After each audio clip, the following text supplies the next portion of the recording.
I am Ray, and if you believe in God, I've got bad news for you, my friend. Because fear is a practice in atheism. When you allow yourself to ruminate on fear, you are saying, oh, well, God has no power. You make fear your God. Those who truly know God become fearless. Because what fear can you have in the presence of God? Unless perhaps you are a demon. Maybe that is why you fear. But most people just think it's normal. Yes, there are fears and worries and things. We live in an animal body. But I say to you, my friend, do not be a slave to your animal body. You see, the only reason that you have fear is because, well, those who look at the world do not see God, and those who look at God do not see the world. And so you're just caught up in your worldly stuff. You look at your environment, or whatever situation you may be going through, and you say, oh, this is a problem. Something has to be done.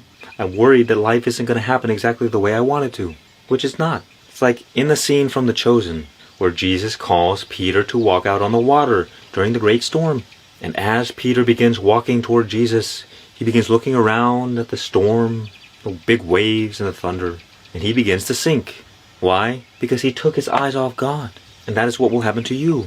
And you're so caught up in your worldly, animalistic life. This is why it is said, live by faith, not by sight, because your eyes will deceive you.